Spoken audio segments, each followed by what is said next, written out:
The Buffalo Bills got back in the win column on Thursday night, taking care of business over the Buccaneers, but it certainly got a little closer than we wanted to there at the end. I'm breaking down my top takeaways today on Locked On Bills. You are Locked On Bills, your daily Buffalo Bills podcast. Part of the Locked On Podcast Network, your team every day.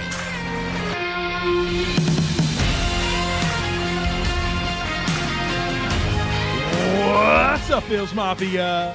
It's Joe Marino, author of Go Bills and Buffalo's Run, also the co-host of the Locked On NFL Scouting Podcast, and I'm your host of Locked On Bills. Want to thank you for making Locked On Bills your first listen every day, and a big welcome and shout out to our everydayers. You know who you are. Those of you who never miss a single episode, I appreciate y'all being here very, very much. I'd also like to invite you to subscribe or follow for free on YouTube or wherever you listen to podcasts. We're part of the Locked On Podcast Network, your team every day. This episode is brought to you by PrizePicks, the easiest and most exciting way to play daily fantasy sports. Go to prizepicks.com/LockedOnNFL and use code LockedOnNFL for a first deposit match up to $100. Happy Victory Friday to you. The Buffalo Bills defeated the Tampa Bay Buccaneers 24-18 and improved to 5-3 on the season. That got way closer than it needed to be late in the game. A game that I felt like the Buffalo Bills were in complete control over right up until the end. But ultimately, there were a lot of things that I hoped to see that sparked some positivity for this team and my belief that I can see them getting back on track this season. So let's start with Josh Allen. Really, really satisfied with how Josh Allen played this game, especially comparing it to last week against the New England Patriots. So many things that were wrong against New England, he corrected against the Tampa Bay Buccaneers. Statistically, a very strong game, 31 of 40, 324 passing yards, 2 touchdowns. Of course, had the interception, an unfortunate interception, a play call that I don't really support, coming out of the medical tent there, asking him to roll out.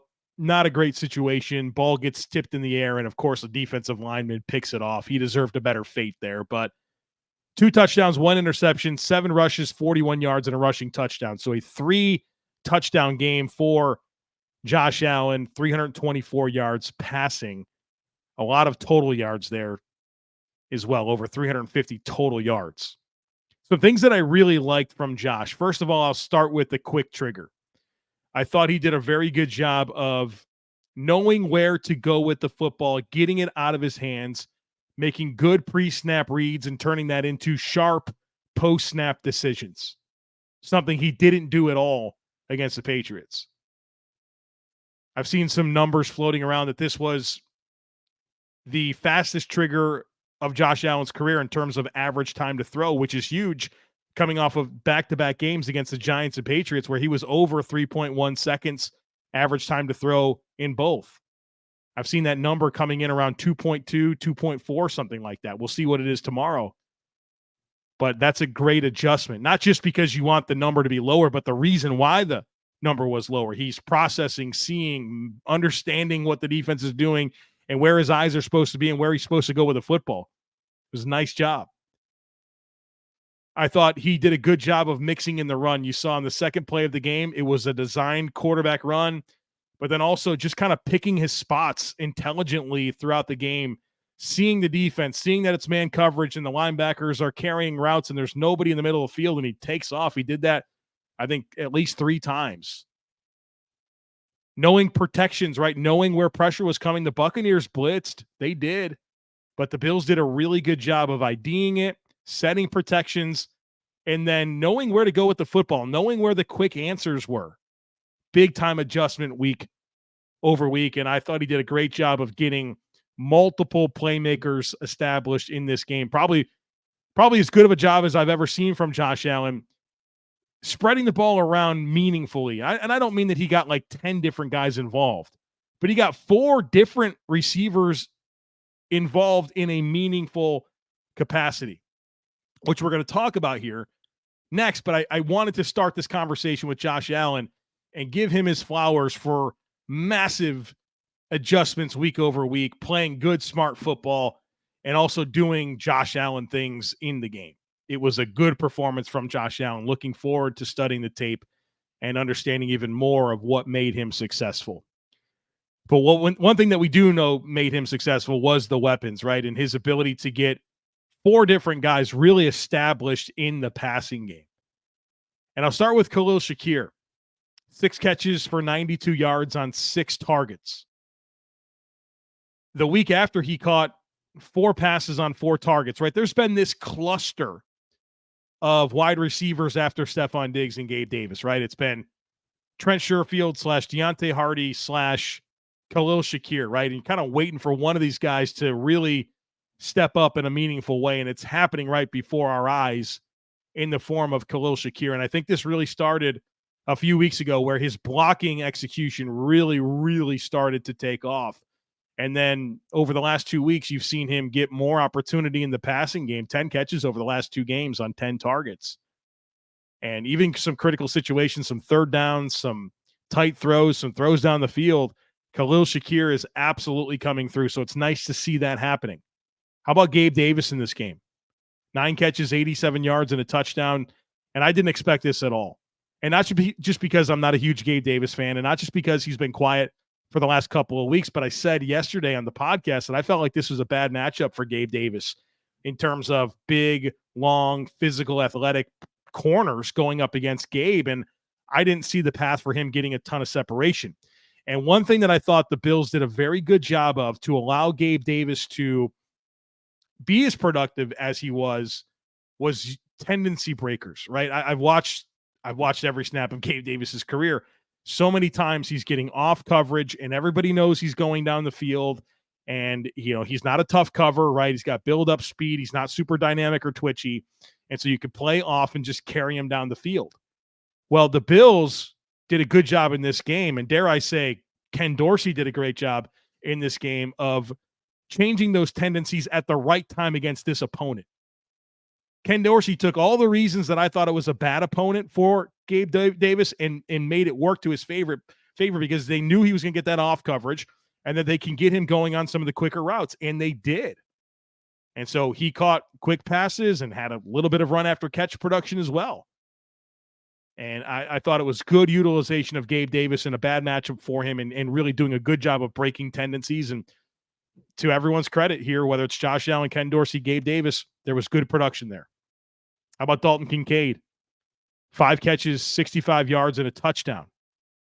He was close to getting another touchdown on the little shovel pass there in the earlier sequence. But Dalton Kincaid is just a very skilled catcher of the football. Very, very skilled. You see it every time you watch him play, whether it's the toe tap, sideline catch, the body control, right? The route running over the middle of the field, the ability to catch and turn, separation, strong hands, the RPO, just going back and making a great adjustment to the football. He is just a very, very skilled football player. And we've seen now 2 weeks in a row him really ramp up and gain opportunity. And, one of the things that I think we're all looking for is that chemistry and trust between Josh Allen and Dalton Kincaid. And if that hasn't upticked over the last 2 weeks and really going to propel this moving forward, I don't know what's going to make that happen. But I think this is exactly what we've been hoping to see from Dalton Kincaid. It took a little time for it to ramp up, but over the last 2 weeks, this has been really, dreamy to an extent in terms of what we're hoping to see out of this 17 to 86 connection. And so keep it up. This is what we're looking for. This is the impact he can make.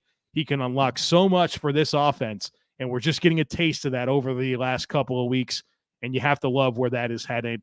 And, of course, Stefon Diggs, 9 catches for 70 yards, right? And not the most dynamic Stefon Diggs game. A couple of opportunities you wish that him and Josh could have connected on, but I thought they were effective.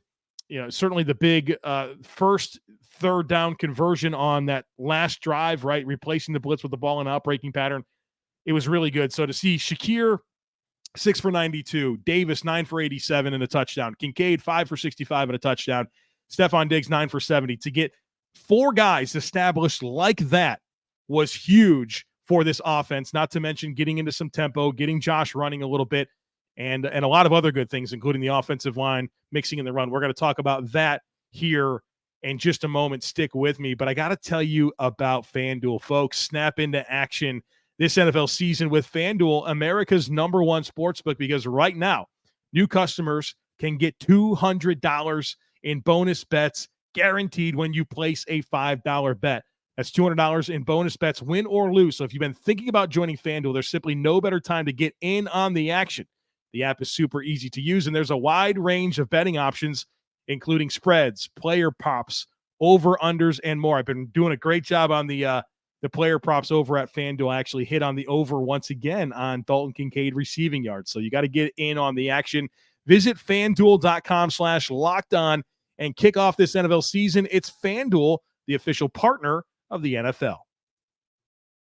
All right, folks, plenty more to say here on the offense. I want to get into the offensive line. I thought this was an outstanding performance by the Bills' offensive line. Only allowed pressure on 13% of passing attempts, allowed 2 sacks. Neither one of them were sacks where you really feel like Tampa earned it. The first one was Josh coming out to his right.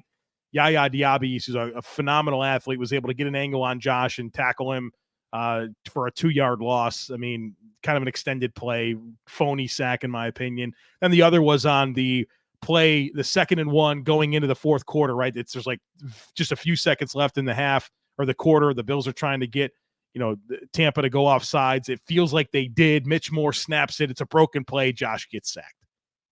But 40 dropbacks. Those are the 2 sacks they gave up. Over 40 dropbacks and only 3 quarterback hits. 13% pressure rate. That's a great job by the Bills offensive line. That's a great job by Josh Allen helping the offensive line by getting the ball out effectively. One thing I said over the last couple of weeks, I said, look, Josh is making this real hard, right? He's putting a lot of stress on this offensive line. That was once again corrected. So great job by Josh. Great job by the offensive line in this football game. I also think while it wasn't a huge day running the football, it was effectively mixed in. James Cook, 14 carries, 67 yards, and he looked good, right? He was springy, made good cuts, was decisive, physical. Good game for James Cook. You saw 7 rushes, 41 yards, and a touchdown from Josh Allen. And then Latavius Murray, not a big day for him, 5 for 7. But collectively, I thought the rushing offense was effective. -1 play, the 3rd and goal from the 1-yard line, shotgun run, just ridiculous, right? It just doesn't work, and they got to stop doing it. The thought process is if you spread them out, you run out of shotgun, you potentially get less players in the box. Your math is better, less bodies to deal with, but it's not working. You can't do it, right? And then the next play is 4th and little over 1, and they try to get a touchdown throw to Kincaid. I thought it was a great scheme by Tampa there, and I'm just lucky. I was fortunate, and the Bills are lucky that wasn't a 99-yard interception return for a touchdown. But, yeah, I thought the run game was really effective minus that one opportunity. I want to comment here on a couple of chances that Sean McDermott had to be aggressive in this game, and social media was pretty abuzz on this, and I understand why he wasn't aggressive, and I'm referring to the 2 punts in the fourth quarter. So the Bills are up 24-10 with 14 minutes left in the fourth quarter. 4th and 4 from the +42. Also 24-10. 10 minutes left in the fourth quarter. 4th and 2 from the +44. The Bills punted both times. Great punts by Sam Martin. We'll talk more about that in a moment. But some people wanted Sean McDermott to go for it. I can at least understand why he didn't. The Bucs offense was not doing anything, right? They didn't have anything going in the game. And I think more than being aggressive and trying to get the yardage and convert, I think you're mostly concerned about not giving them a spark, right? Not allowing them to get back into the football game. And I know it ultimately happened at the end, but that's the thought process, and I can understand the process, right? And that's all I'm asking for, right? Like, does it make sense? And yes, that makes sense. Would you like to be aggressive? Hindsight's 20/20. You go for it. You don't know what's going to happen, but you could say, well, they go for it. They get a 3-score lead. I get it. I understand all that, but I also understand why Sean McDermott made those decisions. Let's talk a little bit about this defense. I thought the defense, all things considered, played pretty strong, right? Talked yesterday on the podcast in the opening segment about how my concerns were bigger on defense because offensively, it's just about playing better, right? You got your players for the most part play better, execute, make the plays that are there to be made. Defensively, you're reeling defensively, and you're also short on players, right? There's no Trey White, there's no Matt Milano, there's no Daquan Jones. You have different guys missing time for various reasons throughout the course of the season to this point. And, a lot of these key players are not coming back.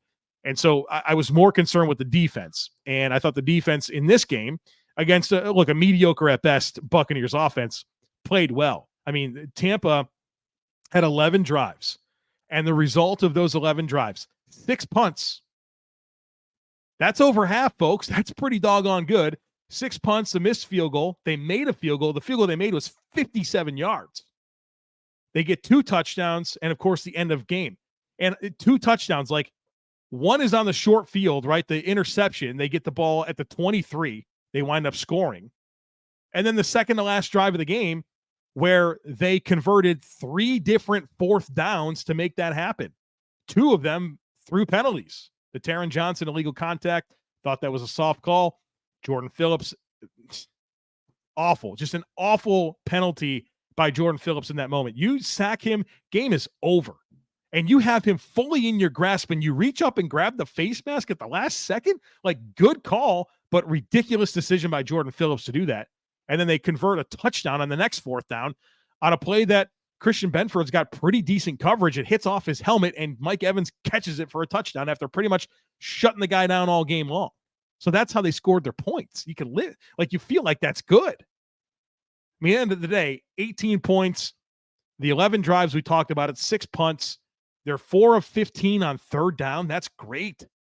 Only 302 total yards. You get 3 sacks in this game. You probably should have had more. I mean, how many sacks did Baker Mayfield get out of? I mean, pretty impressive stuff from him. Baker was only sacked 8 times in the previous 6 games. You got him down 3 times and should have had him more. And so I thought, there's times where you were looking for a little more out of the pass rush, but I thought for the most part it was pretty effective. Some standouts on the defensive side of the football. I thought Jordan Poyer, once again, a standout. And look, on long and late downs, passing situations, end of half situations, Jordan Poyer's playing the Matt Milano role, and that's working so far. It's certainly a whole lot better than Tyrel Dotson or Dorian Williams being in that role. I think Jordan Poyer the last 2 weeks has played his best 2 games of the season. And so after some big concerns about, all right, is he washed up? Can he still play kind of early on in the year? Last 2 weeks, I think Jordan Poyer's been pretty impactful. 8 tackles, 2 pass breakups in this game. Terrel Benrard, I thought, was strong. 8 tackles, 2 pass breakups. Christian Benford did a really nice job on Mike Evans for the most part in this game. Had a couple of pass breakups, couple of physical tackles. Christian Benford, just week in and week out, just is pretty reliable player, right? Satisfied with what he's giving this football team. You got sacks from Ed Oliver, AJ Epenesa with a timely sack there. Who was the other one? Taron Johnson with a sack as well. So that was good to see. You had 10 quarterback hits. I thought the defense, all things considered, played pretty strong. A couple of moments against the run where a bad rushing offense was able to get some yards. A couple of missed tackles here and there. The stuff, wasn't perfect. I mean, Leonard Floyd, how did he not get him down on that sack that Baker Mayfield got out of somehow? Von Miller was close on a sack, right? You saw some good things on the defense. I want to comment about this Kaiir Elam situation, right? So Kaiir Elam was a healthy scratch in this game.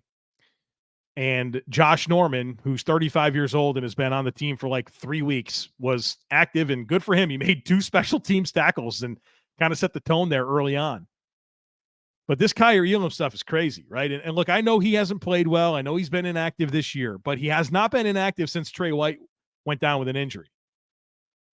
And for the sequence of events to be the Bills restructure Deion Dawkins, they free up $4 million in cap space. And then in the last game before the trade deadline on Tuesday, you deactivate Kaiir Elam. What do the tea leaves tell you? I mean, they're probably shopping him. They're probably exploring trades, and they didn't want to expose him to an injury that would have taken away his trade value. And so it's crazy to think that 17 months after trading this man, or trading up for this man and drafting him in the first round, the Bills are ready to potentially trade him away. Now, it hasn't happened yet. Maybe it won't. But what are the tea leaves telling us? It's trending in that direction. And so, I don't think Kaiir Elam's a complete lost cause as a football player. He certainly has been disappointing. But, for the Bills, a team that is probably at times overly loyal. Sean McDermott Brandon Beane has even said after the Wyatt Teller trade, he's had a little bit longer leash. He's been, a little bit more apprehensive to move on from guys. For them to be at the point right now where every indicator is that they're going to move on from Kaiir Elam, it's wow, right? Something's off, right? They must have really evaluated the situation and thought to themselves, you know what? I don't think it's going to happen here. We don't believe in him anymore. That's a quick pivot 17 months after drafting a guy in the first round, but that's the reality of the situation that we're in. All right, we got more to get into. I want to talk special teams, my predictions, penalties. What's next? A lot coming up here. Stick with me. But folks, you got to check out PrizePicks. PrizePicks is the funnest, most exciting, easiest way to play daily fantasy sports. The format is awesome. It's just you versus the numbers. It's not you against thousands of other players, including pros, including sharks. Here's what you do. You select 2 or more players. You pick more or less on their projected stats, and you place your entry. That is it. It doesn't take long. You can make a pick in under a minute, and then when you win, the withdrawals are super, super quick. I love all these sports right now, right? Everything is happening. NBA, NHL, baseball, college football, the NFL. And watching sports is even more exciting when you have a PrizePicks entry going into a slate of games. So go to prizepicks.com/LockedOnNFL and use code LockedOnNFL for a first deposit match up to $100. Again, that's prizepicks.com/LockedOnNFL and use code LockedOnNFL for a first deposit match up to $100. PrizePicks, daily fantasy sports made easy. Folks, I'm not going to lie to you. I'm obsessed with DoorDash. The convenience is simply unmatched, especially in my busy life, right? I'm always working, trying to produce content, want to play with my daughter, hang out with my wife. And sometimes it's tough to get to the grocery store, or it's tough to, plan dinners and stuff like that.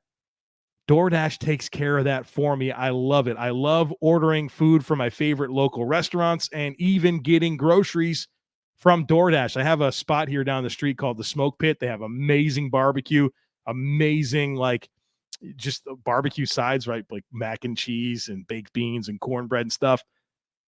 I just go to DoorDash on my app, and 20 minutes later, it's at my front door. I love it. I love the consistency. DoorDash brings me what I want, just like I picked it off the shelf for myself, right? If I'm going to the grocery store, they get me the good produce, right? They know what they're doing, and if there's ever a problem, they make it right. So stop worrying about what's for dinner. Stop worrying about what you're going to snack on. Stop worrying about when you're going to find time to get to the grocery store, and let DoorDash handle that for you. Got a deal for you here. Get 50% off up to a $10 value when you spend $15 or more on your first order when you download the DoorDash app and enter code LOCKED23. Subject to change, terms apply. Again, don't forget to use code LOCKED23 for 50% off up to a $10 value on your first order when you download the DoorDash app and spend $15 or more. Subject to change, terms apply. All right, folks, let's get into a few more things here to close out our conversation today. And I want to get into the penalties. Penalties were a big part of this football game, and it was frustrating. I think there were some good calls. I think there were a lot of bad calls. Bills, 9 penalties, 86 yards. Bucks, 11 penalties, 74 yards. 160 yards of penalties. NFL, what are we doing? In terms of skill players, the player with the most yards from scrimmage in this game was Khalil Shakir, 92 yards. Congratulations, the referees win. They got 160 yards. I'm tired of it. And there was probably a few good calls in this game, but the officiating in the NFL is just too much. Nobody is watching these games to watch officials dictate the action, and they just do. About had it with it. Really ruins the flow of games. And their penalties, they're so soft. Some of these calls are so soft. Frustrates me. Again, there's good penalties. The Jordan Phillips penalty, that's a good flag. Taron Johnson flag, not good. The Taylor Rapp pass interference, not good. Cody Mock holding call, that was a bad call. Get out of here with this ticky-tack stuff. NFL's got to get this tightened up. Nobody is enjoying the amount of penalties being called in NFL football games right now. Let's get into special teams. Really good stuff here, minus some special teams penalties that worked out well for the Bills. You had a blocked field goal. Shaq Lawson blocked the field goal. It's the first missed field goal by a opponent against the Bills all season long. So that was cool. Tyler Bass was perfect in this game after missing 3 of his last 4 field goals in the last 2 games. He goes 1 of 1 on field goals, hits all 3 extra points, including, I think that first extra point was kind of a bad snap by Reed Ferguson. And Sam Martin comes through with a good hold, and Tyler Bass puts it through the pipes. Speaking of Sam Martin, how about that guy today? 4 punts, 3 inside the 10-yard line, and he probably should have had all 4 inside the 10-yard line. That last one, a great boot, and Saron Neal just didn't time his jump effectively to down the football, or else he would have had 4 punts, like all inside the 10. Incredible job by Sam Martin in this game. Deonte Harty as well. I thought he was really good returning punts, 4 for 49, averaged 12 yards per return. That included a 24-yarder, and it includes doesn't include 2 great returns that were negated. So it was nice to see a little bit of a spark there from Deonte Harty. But if you listen to the primer, you knew that the Bucs punt coverage has not been that good this year. So we always give you those nuggets. Don't miss them. Good day for the Bills special teams all in all, minus the frustrating penalties. All right, let's look at my predictions here. It's been a big topic here. My predictions have been not good. I switched it up, and I did okay, I guess. Let's look at it. My first prediction was that Bucs linebacker Devin White would end his sackless streak. He's been 13 games without a sack. I predicted he would get a sack. I was wrong. His sack streak is now at 14. So, all right, there you go. Maybe that was, I got to start predicting things that I don't want to happen, because then they won't happen, right? I predicted the Bills would not get an interception. They haven't had an interception since the Miami game, and I was correct. So 4 straight games now for the Bills defense without an interception. They came close, right? Poyer had a couple shots at it, but no interception. So I got that one correct. My third prediction was that Dalton Kincaid would be top 2 in the Bills for receiving yards, and he wasn't. 65 yards was fourth, but good productive day from Dalton Kincaid regardless. I just didn't expect all those other guys, whether it was Shakir or Gabe, to have as much as they did. Speaking of Gabe, I predicted that he would be under 40 receiving yards for the 4th time this season, and that didn't happen. He had 87. He doubled the amount that I said he wouldn't get to, so I was wrong about that. I did predict the Bills would win the game, and that happened. In fact, on the crossover, I said the score was going to be 24-16. So if that miraculous 2-point conversion didn't happen, where I bounced off somebody and into that tight end's hands, I would have had the exact score prediction. So I go 2 for 5. I'm not sure if switching it up helped or not, but here we are once again with a lackluster. I want to get at least 3, right? You get 3, that's more than half, but 2 for 5. Next up for the Bills, 10 days off. When it feels like they need that, right? With Josh Allen and the sore shoulder, that seems helpful. And then they play Sunday Night Football in Cincinnati. The Bengals have the 49ers this week in San Francisco. So that'll be an interesting game. Hopefully a good physical football game that wears them down, and the Bills can really take advantage of their extra rest. A couple of games to be mindful of on the slate this Sunday. Jets versus Giants. Jets coming off of their bye. They're 3-3. So, look, then they have a head-to-head over the Bills. So go Giants, right? Go Brian Daboll. Let's go. Let's get it going here. And then Dolphins, Patriots in Miami. Dolphins coming off of the loss to the Eagles. Patriots coming off of a win over the Bills.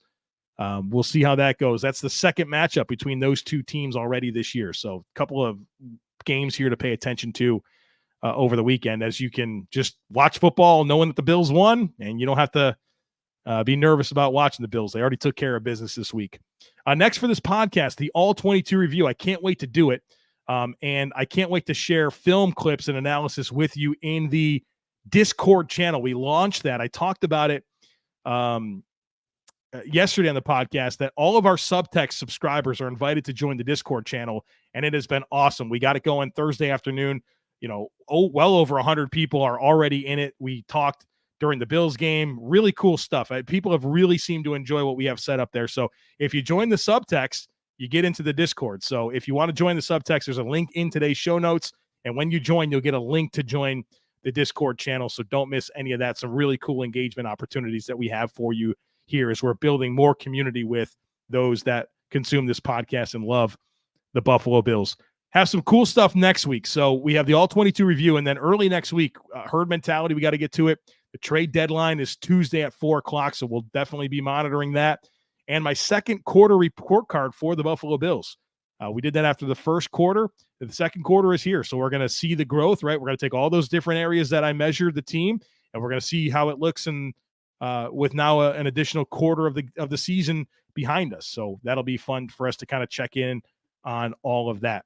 All right, folks, don't miss anything. Make sure that you're subscribed. Would love it if you took a second to rate, review, and share the podcast. Enjoy this Victory Friday, and I look forward to catching up with you again next for the All-22 review.